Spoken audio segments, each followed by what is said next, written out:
really excited for the conversation that we're going to have tonight around activism. It's taken on many different faces, particularly in my career. It's definitely since 2020 with everything that had happened.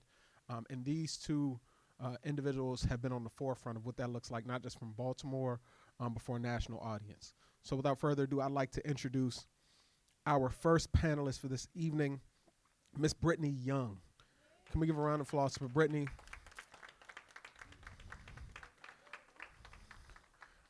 And you can just grab one of the handhelds, Brittany. And Brittany is a retired engineer and educator professor and Baltimore native. She has programmed nuclear plants, developed medical devices, and planned satellite explorations.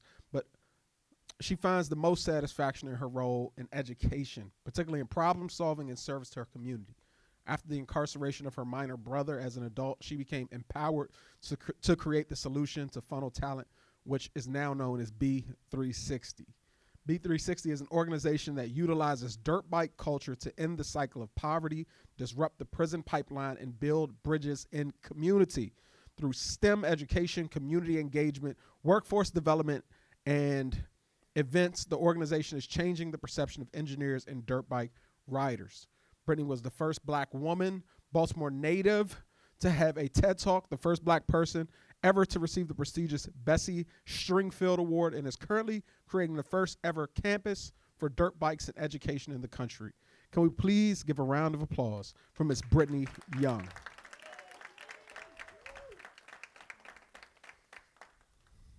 Now, and I was talking to this gentleman earlier, and I told him very clearly, I said, don't let them hate on you because you're beautiful. Now, this man right here is not just a model. He is an activist. He is a friend of Baltimore. He is the man, the myth, the legend, Mr. D-Ray McKesson. Can we please give a round of applause for him? Welcome to the Purpose Club stage. Now, D-Ray McKesson is a civil rights activist focused primarily on issues of innovation, equity, and justice. Born and raised in Baltimore, he graduated from Boyden College and holds honorary doctorates from the New School and Maryland Institute College of Art. D-Ray has advocated for issues related to children, youth, and families since he was a teen. As a leading voice in the Black Lives Matter movement and co-founder of Campaign Zero, D-Ray has worked to connect individuals with knowledge and tools and provide citizens and policymakers with common sense policies that ensure equity. He has been praised by President Obama for his work as a community organizer and has advised officials at all levels of government and internationally, locally, nationally, on Mars, and continues to provide capacity to activists, organizers, and influencers to make an impact. Can we please give a round of applause for Mr. D-Ray McKesson? All right, now, I'm really excited about this. So, we were preparing for this panel, and we said title Activism Unfiltered, and we know we wanted to go deeper in different forms of activism. And I got a call from a good friend of mine. I won't put him on the spot. And I said, who do you think is the person that should moderate this panel? And without even questioning it, I swear, not even a millisecond went by, he said, there's only one person that can moderate this panel, right? And without any hesitation, can we please give a round of applause? Because Miss Alana has entered the chat.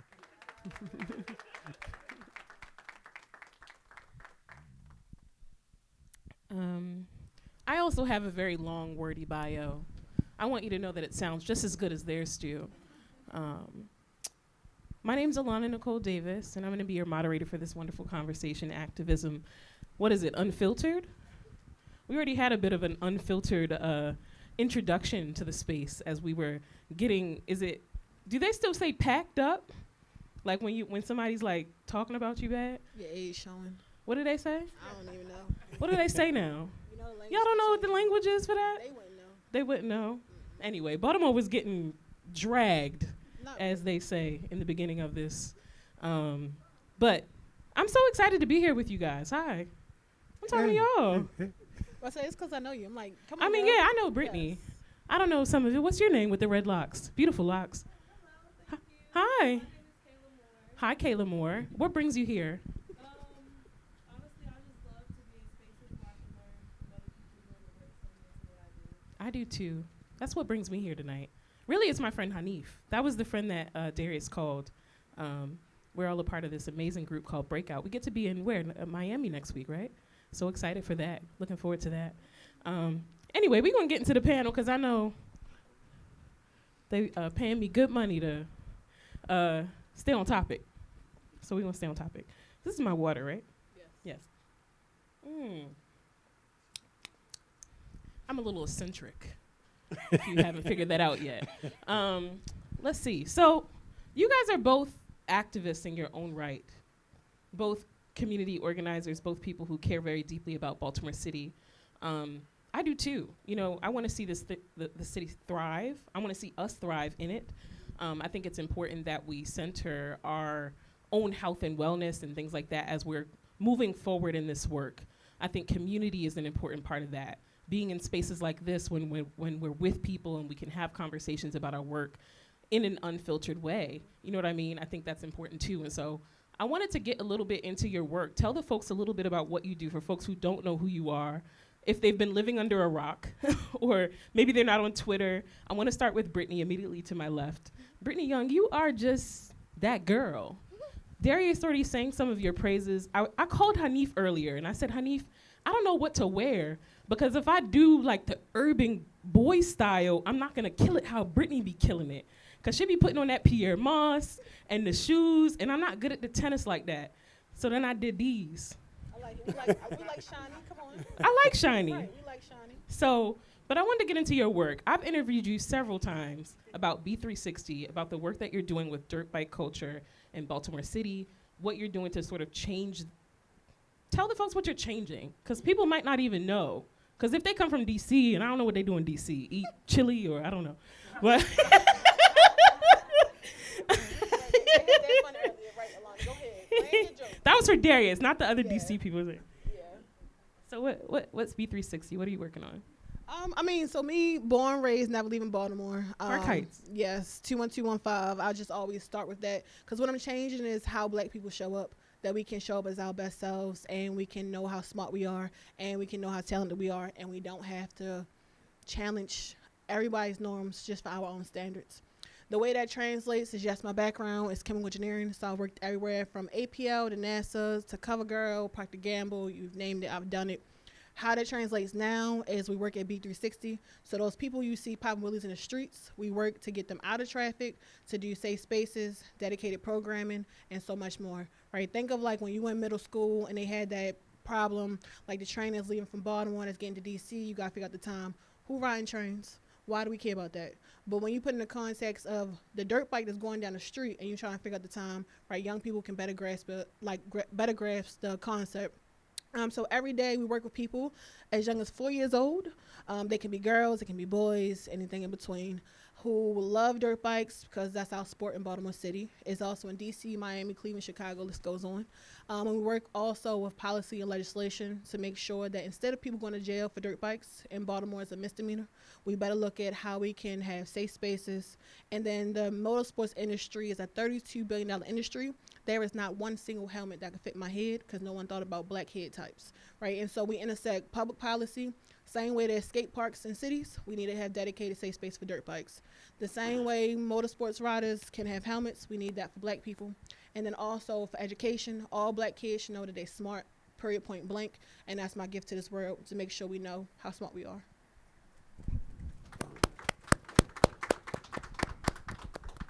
We can go right to you, D-Ray. We just meeting. I know For this is our real. first time. But you gonna give me that air fryer document that you have I got you. I later got you. on today. I know how to cook on the air fryer. That is my 2025 achievement. I am salmon and vegetables and turkey patties from Trader Joe's. Very good. But I lead a group called Campaign Zero. So I was one of the protesters in Ferguson in 2014. Obviously, I'm from Baltimore. I used to teach. I taught sixth grade math in East New York, Brooklyn, which was great. I came back home. I opened up an after-school center out of Ashburton, if you know the elementary middle school.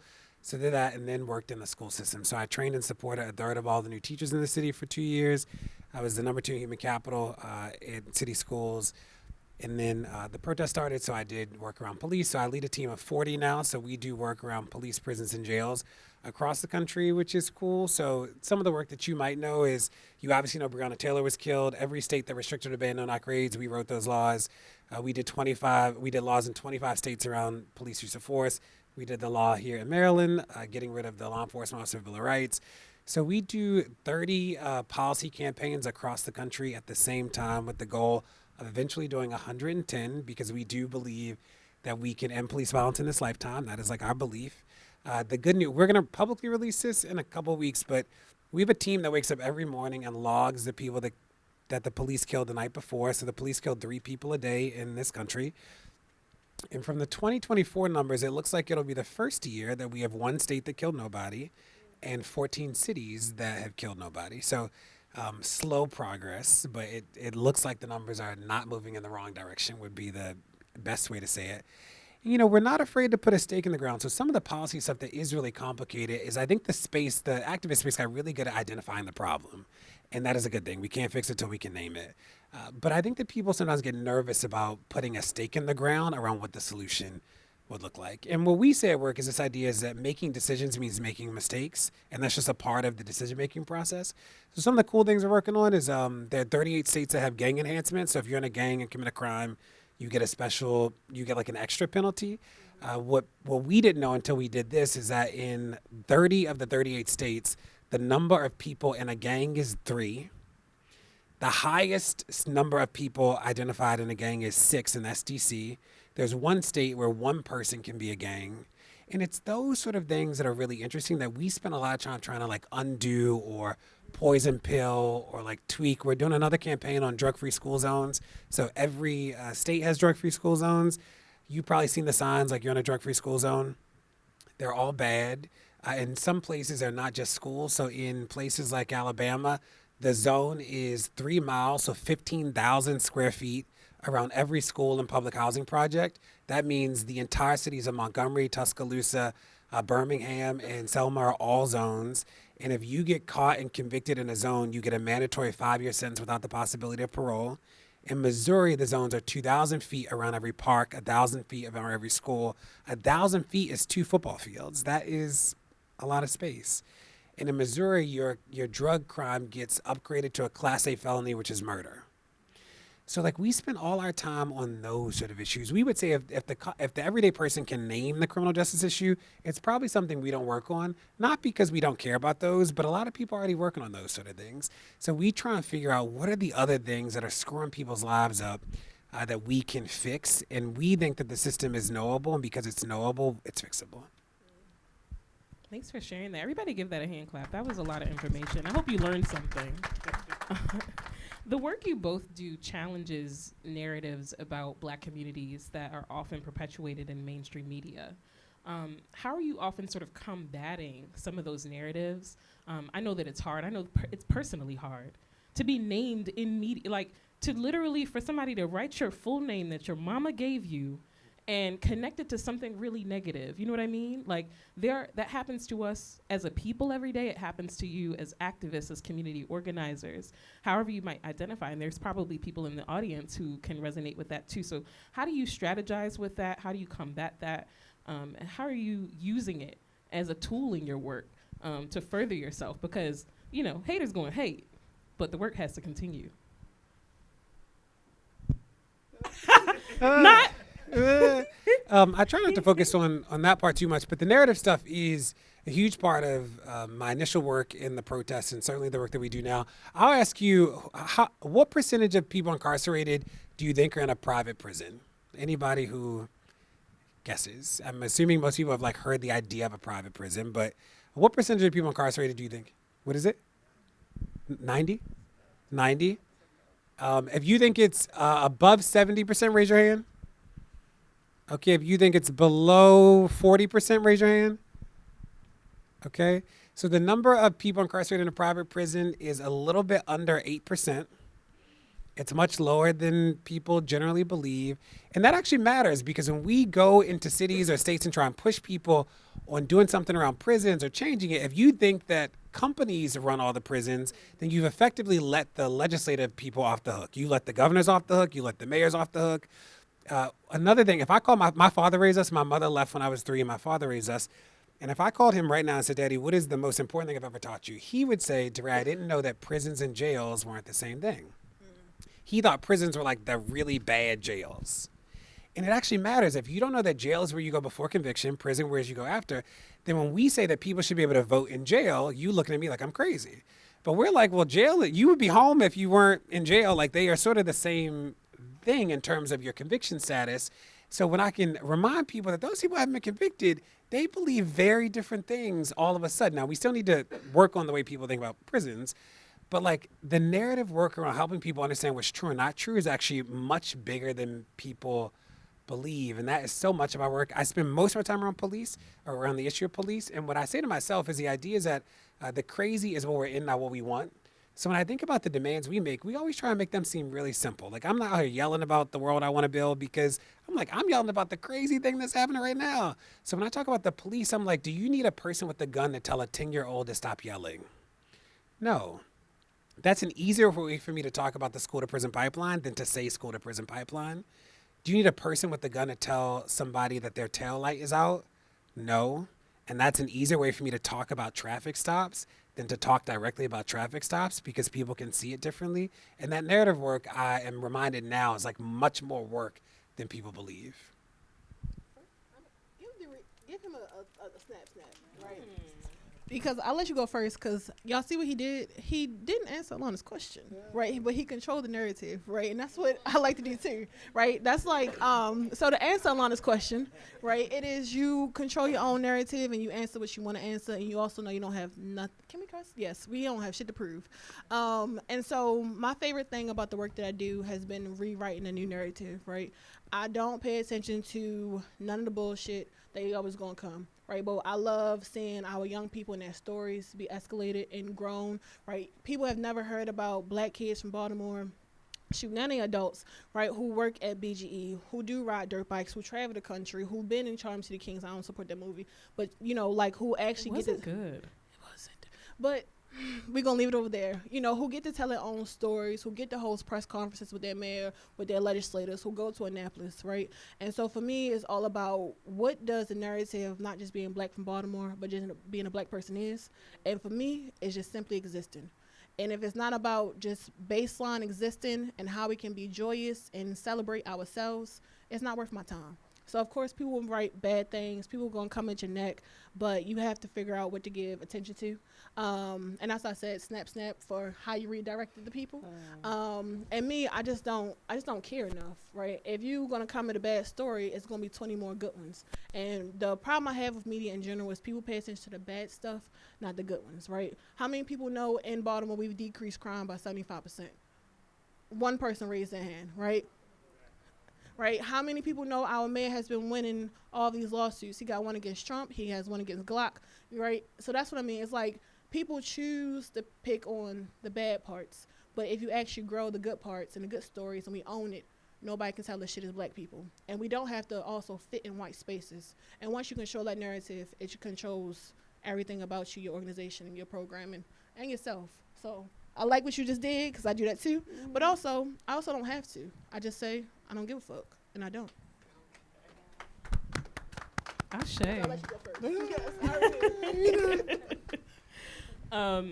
And I think, you know, we talked about how outside forces, you know, how media, how mainstream media can sort of interact with your activism, with your, you know, with whatever you're doing, whether you're working with public safety. And I sort of consider what you do in the public safety realm as well, Brittany. But as we're thinking about that, are there other activists that you're sort of bumping up against? Because we're talking about Activism Unfiltered, and so I want to know, like, what's the tea? Like, are other activists like, you know what? I don't like the way you're doing that. You know what I'm saying? Like, the questions they gave me were messy. I'm sorry. Like, are there people that you're like, I got muted on IG? I'm not banging with them. They don't bang with me. Like. I mean, I can answer this first. All skin folk, not kin folk, right? Mm-hmm. So we can start there, right? I'm a part of 92% that voted for Kamala, but it's 8% that did, right? And I'm never going to be friends with them, and that's okay, right? And so I think it's also just being honest that everybody is not going to walk your walk, talk your talk, and that's okay. And I don't think it's actually anything wrong with having discourse. I think that's been what's wrong, in this space is we shouldn't all agree anyway.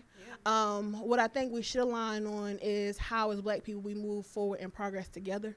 And what I often have a problem with is in this space people put you on a pedestal, right? I'm just still that same black girl from Park Heights, right? That's from Baltimore City. I'm no different. And I also want people to just think I'm a human.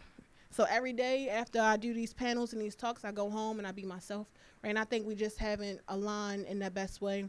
So I have no beef with people because you don't want beef with me. That's not a good thing to have. But I can say there's people I don't like, right? I don't like people. But do I love black people? For sure. And that's what matters the most is my love is going to transcend who I do not like. I can be cordial, but I don't think we have to be in spaces and actually like each other, get work done. I think it's mutual respect. It is making sure you stay grounded in yourself. But also at the end of the day, when I get to take off all these clothes and put my hair back up, I'm just a regular girl from Baltimore, and I just want people to see that part of me. So the liking part don't matter. Is respect my work, and if you don't, oh well. Yeah, that's real. I like that. Thank you. So there are definitely people that don't like me, and they are very loud about it.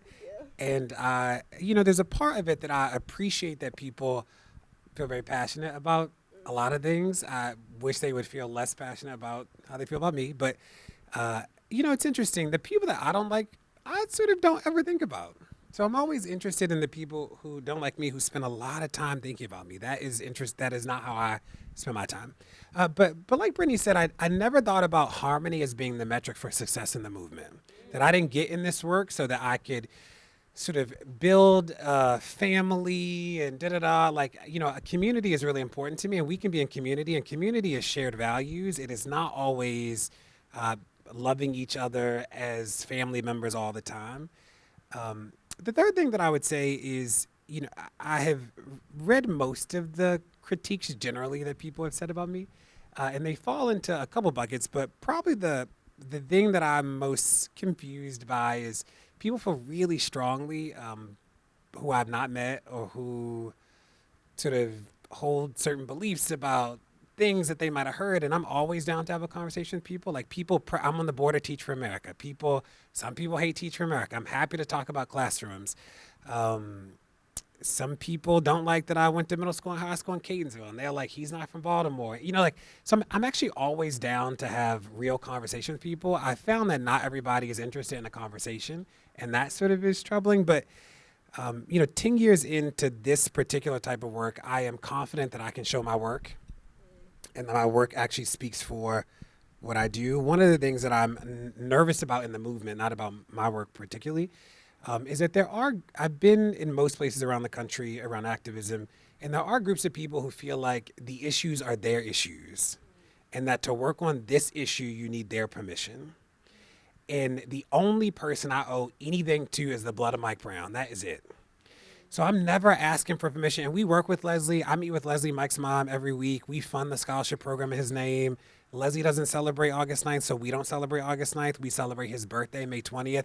So I am still I feel a deep responsibility to his family, to his life, to his death. I am, to talk about how that changed my life, nothing will ever compare to how that just changed everything about how I thought about the world. And I feel a deep responsibility to make sure that no kid is ever treated like Mike was treated. And, Leslie, at Leslie's house, she in the garage, she has this old car. It's dusty. It's really dusty, like cobwebs dusty. So we in the garage, and I'm like, Leslie, what's going on with this car? And she was like, this was the car that I taught Mike how to drive on. And she's like, I just can't let it go yet. And I feel deeply indebted to Mike and his family. And I don't feel like I owe anybody else anything. I'm not asking people permission to fight for black people. I feel very indebted to Mike. So if it's not that, then I'm sort of and I feel, we pass more laws and policies around policing than any activist group in American history, and I'm proud of that, and it's not enough, right? I can stand 10 toes down on everything we did and say the numbers have not changed in the ways that we wanted them to. And I'm honest about that. So I'm interested in how we can like fix this in this lifetime. Like I actually believe we can do it. I really do believe it. So the criticism stuff, I take it, I get it. Part of it is what it means to live in public too, and that's just a part of the deal. Thanks both for those insights. And I wanted you guys, before we go forward to the next question, because I keep saying it, and the title of this is activism. We're talking about activists, but I feel like we don't define that enough. I'm a storyteller, I'm a journalist, I'm a writer. I use words every day, all the time, really well, especially against men. It's a tool. It's a gift. It's a curse. No, but I want to define something, activism, because I keep saying it, but I want to know what it means to you. I want to know what it means for someone to call you an activist. What does it mean when people say activism? Because you guys are not traditional, I think, in that sense, where when you think about activism and you think about its roots, whatever that means for you, whether that's thinking back to civil rights, we're in Black History Month, like, what are the roots of activism for you? How do you define activist? Do you even identify with that word? Because Brittany, I saw you kept wincing every time I said it, and so I'm wondering, like, does that even resonate for you? Because people have coined other terms. So I want to get into that, and then I'll ask you the question. But let's practice brevity. I guess I have to go first. So why I went a little bit activism? When I first got into this space and somebody said I was activist, I'm like, shit, y'all gonna get me shot. That's real. Like police, the people, somebody gonna shoot me. So don't label me as no shit like that, right? Like I'm just the person doing the work. And so for me, activism is not. I wouldn't call myself an activist because I think people also take those titles and look bigger than the work that they do, right? It's like what I'm really against is being a martyr to make progress, right? And I'm 100% for that. How many people is going to die, especially Black people, that does not equate to progress, right? And so for me, when I first got in this space, when people say activist, I was really like, please don't put that shit on my head, because I don't want no parts of that. I don't want to feel like I got to die, be downtrodden, be poor, be broke, cry every day. You like to be in Dubai. Exactly, girl. I deserve, right? Because yeah, I don't think so my initial definition of activism was from a deficit lens, right? Now I'm not like, I would never still call myself an activist. I just know that's the title that goes with it. For me, I think an activist is literally what it says, a person that's ready to get active for your community, and that's me, right? That means if I'm writing about it, I may not be at every march, every rally, because everyone's fight looks different, and I don't think you have to be at every march and every rally to make progress. But when I show up, I'm showing up big. Maybe I wrote the grant that's going to get $3 million for the Black kids that never had $3 million before, right? Maybe that meant that I'm connecting with DeRay and I'm connecting with Alana, and we are figuring out the next big thing we're going to solve. So my activism isn't performative. It's not something that I would label it myself. Like when my grandmothers came to Baltimore, they said Baltimore was the city for freedom, right? And that's what I carry with me, is this city owes me a lot, this country owes me a lot, and I'm going to get that by any means necessary. But I'm not going to give myself away just because people want to label me as an activist. And I'm going to be in Dubai. I'm be in Tokyo. I'm be in China. I'm going to be healthy doing it, because I don't think we have to be martyrs for our work, and that's my definition of it, is I'm going to make progress, and it shows on paper, and it shows up every day. But also, I'm going to also keep showing Black women that we don't got to be Captain Save-A-Hose, right? We don't got to be saving the people. We can empower the people. And that's what I lean towards, is empowerment for all, but we're not dying for it. I'm going to love it. I'm going to love it, but I'm not dying for it. Hell no. Right. And you said one of the key I love, show up. That's like my motto. I think showing up is the key to a lot of progress. It's you don't necessarily have to, you're not going to have 100% energy for whatever it is you're doing every day. You will run yourself into the ground. You might have 75, you might have 50, or showing up for others. And I think you're really good at that. I see that in the Baltimore community a lot, where it might not be your event, but you're there, you're okay playing background. And I think that is also, yeah. So I appreciate that. I think kick it to you. that activists are people who just are willing to fight the system. So I think a lot of people identify as activists. I think organizers are always focused on structural change. That to me is the difference between activists and organizers. So a lot of people who are activists and not organizers, and that is not a bad thing. I think organizers are always interested in structural change. So that is how I make the distinction. Got it. That was quick. I wasn't prepared. He did it again. Brevity. He listens. I like it. Baltimore has been central to both of your activism. I'm going to read directly from my phone. What unique challenges and strengths does the city have to offer? I feel like people ask that all the time, and I feel like we talked about it a little bit before the panel started. I think what people see in Baltimore, I'm going to answer the question. I think what people see in Baltimore as a challenge are really opportunities. Tell us about it. Come on, let me interview I you. see okay, let's do this. Yes. Because Alana, tell me about the opportunities for impact that are happening right now. You work in the mayor's office as well. Yes. Talk to us about Listen it. to me. And yourself. Well, number one, I have the pleasure of serving in an administration under Mayor Brandon Scott, who I think is a true visionary.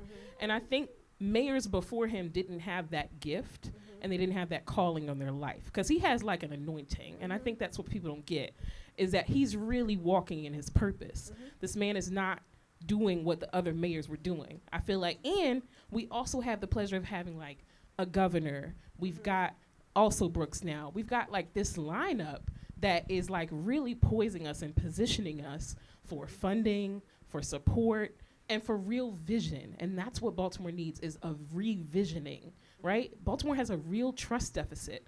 And if we don't continue to change the narrative and retell the stories and like stop letting Fox bully us, you feel me? Like, you gotta, I'm sorry.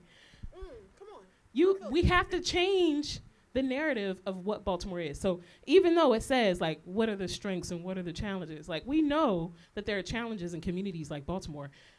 If you go to Detroit, if you go to Oakland, if you go to any city around the U.S., if you go to PG County, there are challenges everywhere, but there are also opportunities, and there are also people who see those holes, and they're able to sort of fill the gaps. They're able to say, in this place, I'm gonna do an after-school program in West Baltimore, like my friend Hanif here. In this gap, I'm gonna fill this with a STEM and a tech program, because I see these kids, they're able to do and solve, and they're problem solvers. So you have to sort of see the opportunities in the youth, because they're especially important to cracking the code. Okay, you can spend all day with adults. You guys know this. You're board members. I had to revoke all my boards. I was on 7 boards. I said, this is bullshit. We're not changing a goddamn thing. 7 adults on a Zoom meeting at 6 p.m. I need to be with the kids. So I'm about to start going to West Baltimore. I'm about to be with the kids. I need to go to B360's visit day. Tell the folks when those days are, because that is how we need to show up. I get passionate. Don't tell me. That's what I said. So there we go. So I'm not going to ask that question. There is no challenge. There's only opportunity. What are the opportunities in Baltimore City, Brittany Young, DeRay, McKesson? I mean, I think the opportunity, I don't think I need this mic. Oh. Do we need mic because of audio? Oh, okay. Thank you. I'm sorry, I have my teacher voice on. I mean, the opportunities in its people, right? What makes Baltimore Baltimore is the same thing Darius was talking about, my do's, my to's, my U's, right? What is unique about Baltimore City is when we take hold of our city, why we one of the last black great cities, is because people like me, people like D-Ray, people like Alana, right? People that are from this city, that stay in this city, that make sure that we don't get it taken. I know, we let, it's okay. Okay. Right, you know. And I think that has become Baltimore's greatest opportunity, is how they've captured people like me to stay, right? Like, I'm a whole chemical engineer. I worked in the industry for 10 years. I made a lot of money. And then something in me was like, no, just come back to Baltimore and stay and make a difference. And I think what also has been really good for Baltimore has been not just our leadership, because yes, Mayor Scott is great, but his strategy around community development and work hasn't been leaning so far on policing. It's been actually leaning on community, right? And making sure that no matter what level, if you are the small nonprofit, the big nonprofit, you also have the opportunity to get in front of people, work with people, and connect. But I really think the biggest opportunity is just how Baltimore people show up for our city. We are not the DMV, right? Because DMV means erasure. Baltimore City is Baltimore City because we have still a lot of black people. We still have black people that care. We still have a lot of people that stay, like our grandmothers, our great-grandmothers.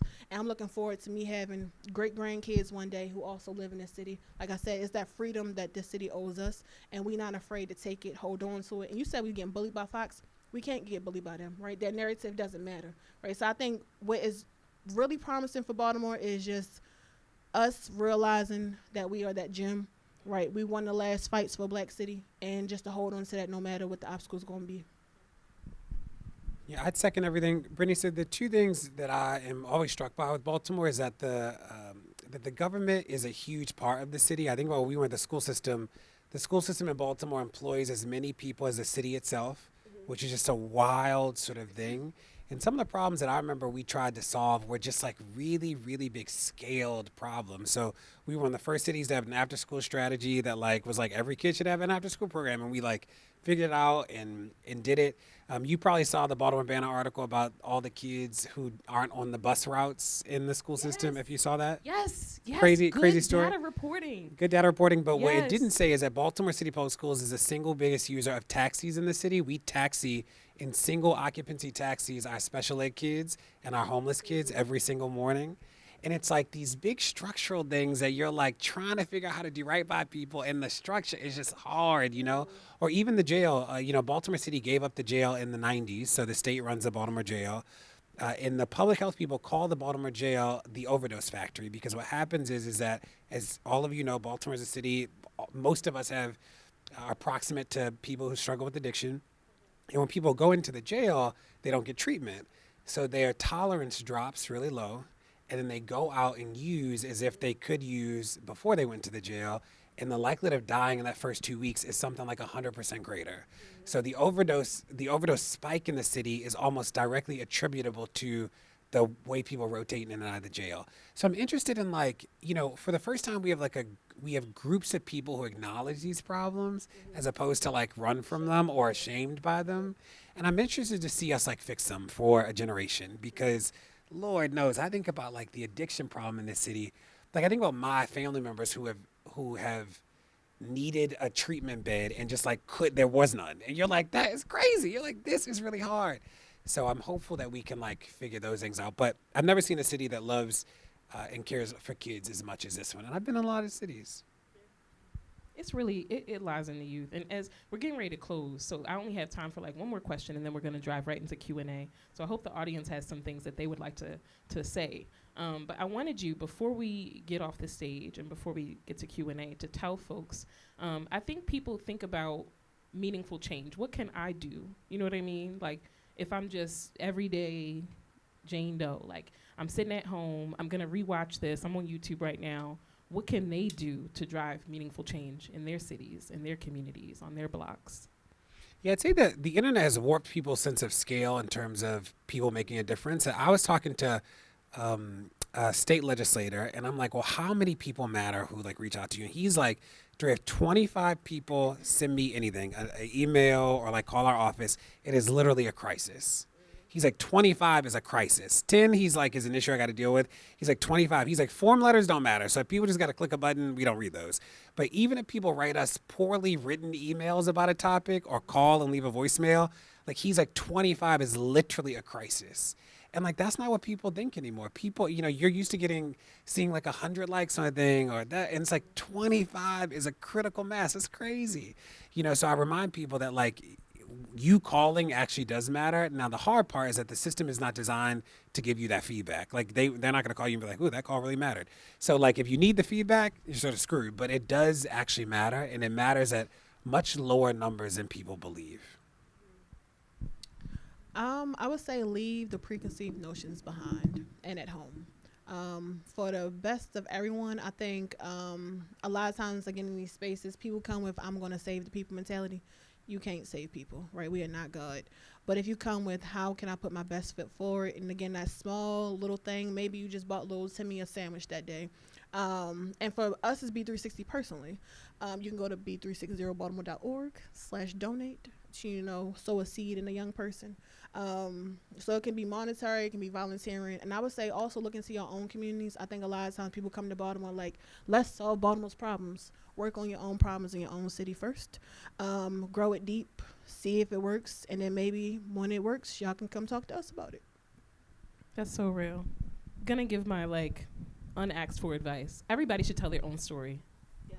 Tell your story. You think that what you already went through doesn't matter, but it does.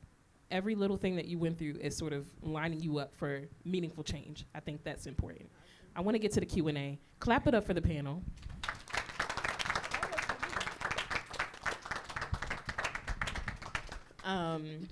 This is an amazing panel of wonderful folks. They just told you, poured their hearts out. Do you have questions for them? My question is, oh, I'm Yasmin Selena, CEO, founder of the Hustlers Guild. You saw me on a documentary, you know what I'm saying? I got some extended hair on me right now, so I look a little different than my ponytail. But my question is for Brittany. Sorry, D-Ray, but it's for Brittany. I've known Brittany for 7-8 years now. We were American Express fellows when I first met her. And we are so much alike in different ways, but since this is your platform today, one thing that we always talk about is our balance of who we are and how we show up in corporations. And I think it's more black women in here today. Yeah, so from a black woman perspective, can you talk about like the talks that we have, like how we gotta show up, how we have to give the pushback without looking like an angry black woman at the table that a lot of men can get away with during our negotiation phases of when we're trying to make impact for our cities? Well, I show up as angry black women because I don't care. So that's how we differ. Yasmin is more like she gonna try to figure out how to get a common ground. Me, I'm fine walking away. So she's talking about, I'm not gonna say the company, but a specific company who try to use us for like marketing and PR for one of their people. I was fine with the person, but it got to a point where I just had to dead it, right? It was just like, this is not gonna have a good outcome. And I think, unfortunately, like what me and Yasmin deal with is like me being the aggressor means that I shut the door for a person like Yasmin coming after me. But that's like what companies want you to think, right? As long as we always keep playing their games, they always going $10,000 you. They always going nickel and dime you, right? If it's more people before me that would have said, no, you cannot buy us for $1,000. No, you cannot buy us for $10,000. They would know to approach people for at least $1 million when you got $1 billion budget, you know? And so my charge, especially to black women, is be comfortable walking away. Like I was talking about our most recent situation. We had a funder. It was a nice, hefty amount. He yelled at me, right? So a white man on the Zoom call, boop, that Zoom went off. Right? That money got sent back, right? That is the power to myself that I owe it. But again, who am I to not be thinking about the people coming after me too? That means to go and keep yelling at people. They gonna always think they can buy us. And so in corporate space in general, like if you play their game, you'll wind up with nothing. I think if enough people honestly told these companies about themselves and walked away, we would be in a lot better positions. And also knowing that we don't need them, they need us. Their bottom line is people in like product in hand. And so just being very strategic about who we align ourselves with, who we partner with. And then you need the angry black women. And then sometimes you also just know that they're not worth your time. So me and Yasmin are similar, but she has a lot more patience for the brands. I have none, and they know. Don't approach me if you don't got the right amount of money. I'll be taking the $40. Yeah, it ain't. I didn't say it was. I didn't say it She was didn't 40. say 40. I didn't say She 40. didn't say 40. She said I didn't say 10,000. 40. I didn't say 40. You ain't not a $40 girl, right? But you go and still talk to them. When they come that first time, I'm okay. I'm gonna walk away, and it's okay. And I'm gonna wind up with something else that's meant for me. And Yasmin is too, right? But you need both. Like I think you need the softer and you need the hard up. But I need more hard up people on my side too, because we be too soft with these people. Target still doing that Black History Month commercial. Then they drop their DEI. They don't care. Why should we? Alana, as an employee in Mayor Scott's office, I don't know if you want to answer that as well. What question? What was the question? No comment. Right. We're going to plead the fifth. My girl Kayla got a question. She's not here is that today. Right. Hi, good evening again. My name is Kayla Moore, and as a former educator, I wanted to know, how's your experience as educator? This is both to both of you, because I heard education background in both. How's your experience as educators shaped your ability to be stronger advocates and organizers? In what ways has it influenced your approach to driving change?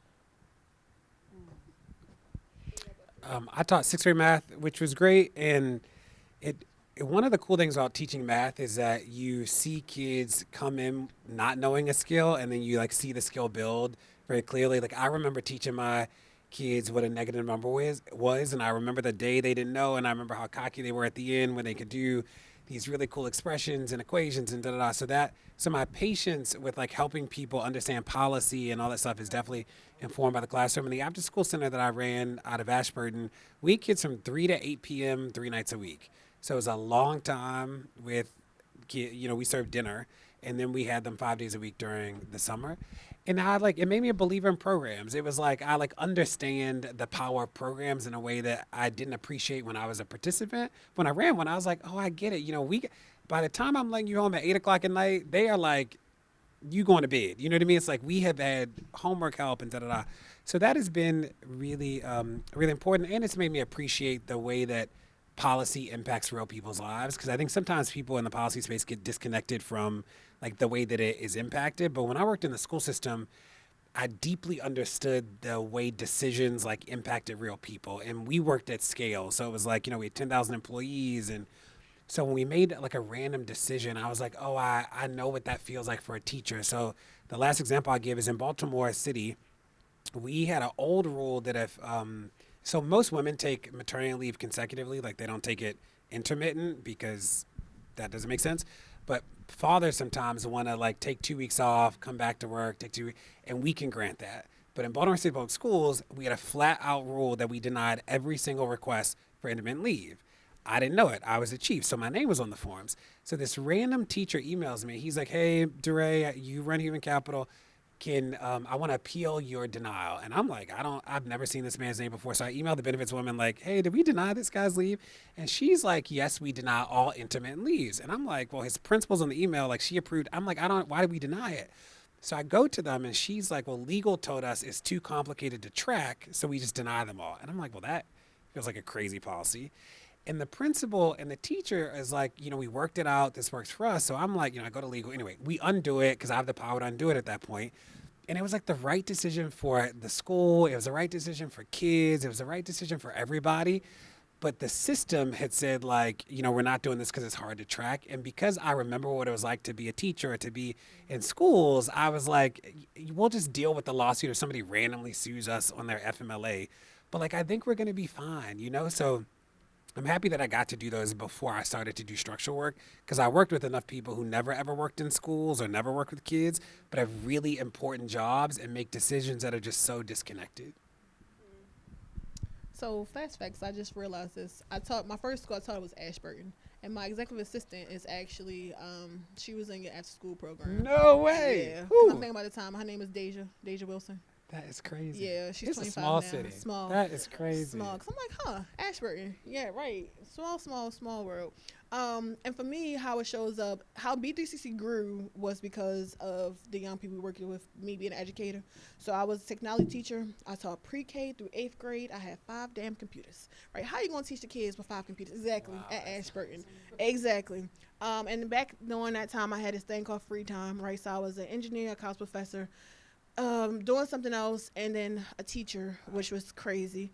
And so how I came with B360 was from that teacher with the 5 computers, right? How you going to get the kids to pay attention to what they learning if nobody ever asked them what they want to do or what they want to be in life, right? And so I asked my students, and of course it was all about them damn dirt bikes, and I had already had the idea of B360, but I let them inform like how we went through with our programming.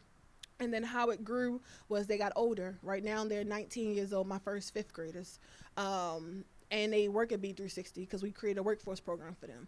And then now as we think about, when they turn 30 or plus, how can we make sure that their legacy and their future kids' legacies exist? And that's how we came with the campus model, right? And so all the education I've done has really prepared us for how much we've grown our organization, but to also realize that the people close to the problem, to the young people, need to direct and guide it. And that apparently was new for people, that like young people can't think for themselves and tell you what they want.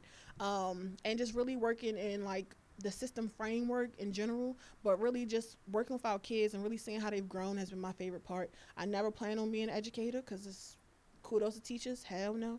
I never plan on being an entrepreneur, and here I am, but it's really because I think if you can teach kids and do it well, you can honestly do anything because you were a part of their formative years. But that's really guided B360 from start to finish is they said yeah, so we took it, we ran with it, and they still got us right now. Like they inform me, they keep me cool. I don't know nothing about riding dirt bikes. Why would I know that? I just asked the kids what they want to do, and then I figured out how to hire them to do what they do best. And so that was like what I was really good at as being a teacher. I know we have another question down in the front. Thank Last you. I question. have a question. My name is Donald Terry, by the way, and I appreciate the panel this evening. So my question is, I hear you guys spoke a lot about like Baltimore, and this is a shameless plug for someone that was from DC. I think it was Darius, and he mentioned Baltimore. Baltimore is a true gem. Baltimore is charm city for a reason. We are one of the cities in America that thrives just off of the people alone that are in this city without transplant. So with that being said, I actually wrote this question now. Baltimore has like a deep-rooted history in family, entrepreneurship, and just the culture alone from food and art and music. Myself being a new entrepreneur, I like to be in these spaces because I like to consider myself a change agent by connecting and meeting with people. So I'm gonna get to my question. I'm talking a lot. I love background. I love background. It was good. Yeah, I was trying to lay the You set it groundwork up. for my question. How do you think we can better leverage out of all the charm, out of all the cultural diversity, out of our economic system that you mentioned with the things that Brandon are doing, how do you think we can leverage and strengthen like our communities, what we currently have? And the reason why I ask is, as a business owner, I just opened a candy store in Baltimore. Shameless plug. It's called Betty Lee's Candy Dish. Please come visit. But in Lexington Market. I have a purpose of creating jobs and working with people and working with youth. So for me, it's important to continue doing that, but I wanted to know what you thought. How can we leverage those resources to better build in our communities? Entrepreneur to entrepreneur, there's plenty of programs. I've been in a lot of them. I think the ecosystem when I first started 8 years ago versus now is very different. I'm actually like the first of a lot of those programs. So I feel like what entrepreneurs can do is navigate the landscape that we have, right? So there's plenty of like honestly free money in Baltimore City. It is not, often people just don't know where to go, or it's like, with a Hopkins or it's with whatever. And so my first advice would be to figure out what fellowships you can get into to meet more people, with accelerators, with open grant programs, like the Baltimore Boost program is also one. Lexington Market has like a new revitalization program too that's giving back businesses, right? You already know. And then looking at after entrepreneurship, like what you're doing, you bringing into community, right? So getting youth works, so how young people can work there, which you smiling, so I know you're doing it. Invite me out, right? That's the biggest thing, right? Just tell me how I can show up and support you. I hate unsolicited advice. I mean, you ask, but like, invite me out so I can just see what you got going on, figure out how we can have a fundraiser with you. And I feel like sometimes I'm from West Baltimore, so I don't go to East Baltimore, so I have to. But that's like a good and bad problem, right? We are so entrenched in our own neighborhoods, our own communities, we often don't know what's happening on the other side of the world. And so what I want to see for Baltimore is us finally getting out of our neighborhoods. Like, I'm very much neighborhood focused, but we do programming all around the city. And that's only through, again, conversation. Like, some people from down the hill, they talk different than me, which is fine, but I just need to figure out how we can unite. Look at Lindsay from down the hill, exactly. That's that over east stuff. Yeah, so just really us figuring out our differences, even in our city, are still united by our common love for Baltimore, and I just want to be able to get out more often and meet more people. I'm coming to your candy store. Can I just take this moment, since you said East and West, and how you said Lindsay? Because Lindsay told me I can't go to Northeast Market. You can't. I go anywhere I want. But Come on now. no. Yeah, you okay. Whatever. Yeah. We'll talk about it later. Yeah, I'd say that, I think people want to be organized. I think people want to be in community. You probably heard that there is a lack of third spaces in a way that we just have not seen in a couple generations. That it used to be churches. It used to be, the famous book Bowling Alone talks about it. But I think that like people want to be in community, and that we got to figure out like how to do more random dinners and those sort of, like, it doesn't always have to be some major production, but people like want to be in community. I think the internet has really warped people's sense of what community building actually means. I'm always reminded as an organizer that people have relationships with people. Like, they are interested in things online and they look like relationships sometimes, but like people have relationships with real people. And the more that we like lean into that, so like we do screenings here, we do them in 5 cities, Baltimore's one of them. but like people come because they just want to be outside a little bit and not always at a party. So I think that that is on all of us to like get people together because especially after COVID, I think that like when everybody was like in the house for so long, people just want to be in community. And I think about the number of people who ask me like, what are we doing in this Trump moment? And like, I don't have an answer for them right now, but people like want to be organized. They really do. Thank you so much to the panel. I want to give you guys a hand clap. Everybody give them a hand. I want to thank Good Projects, Kelsey, Darius Baxter for having this wonderful panel here in Baltimore City, the greatest city in America, the city that can read and write and wear New Balances and all that good stuff. Thank you so much. Thank you to all my friends and family who came. Thank you to you for being in conversation with me. We're going to get D-Ray to bed. I'm not old yet. Alana, can Yeah. I Who is just ask that? one more question for the panel? Lord have mercy. So Darius Baxter, Chief Engagement Officer at Good Projects. I just have one question for the panel. As we close out this Activism Unfiltered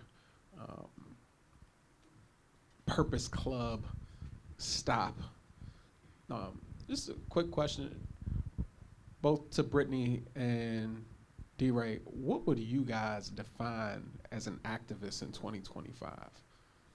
Resting, a black woman that rests. That's radical liberation. You talking and to the mic, outright. baby. Dang, sorry. Black women resting is our form of activism and radical liberation and outright. Put it down. Down deserve us. That's what I got. I think of people who understand one particular lever that they can change in a system or structure.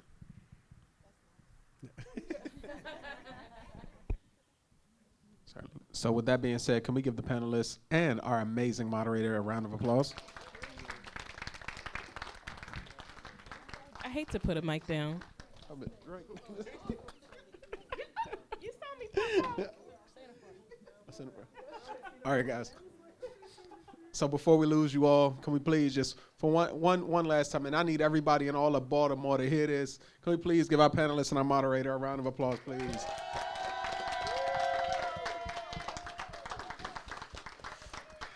Now, just like my man shamelessly plugged his amazing community candy store, I would be remiss if I did not shamelessly plug again the amazing opportunity that exists and why we are doing the Purpose Tour. You all, again, if you have the QR code that was passed out to you, you have an opportunity to be at the forefront of history. We are on the Purpose Tour because we are looking for the best and the brightest. We're looking to create a world of 1 billion, 10 billion, 100 billion, millions, all of that. Not 40 though, but we're looking to create multiple and multiple Brittany Youngs. We're looking to create multiple D-Ray McKessons and Alanas because the world needs it, particularly in this moment in time, and you all are at the forefront of that. So before you leave the Lord Baltimore Hotel this evening, first make your way downstairs and have a great time because DJ Shay is going to be rocking with us doing a once-in-a-lifetime set for the next hour.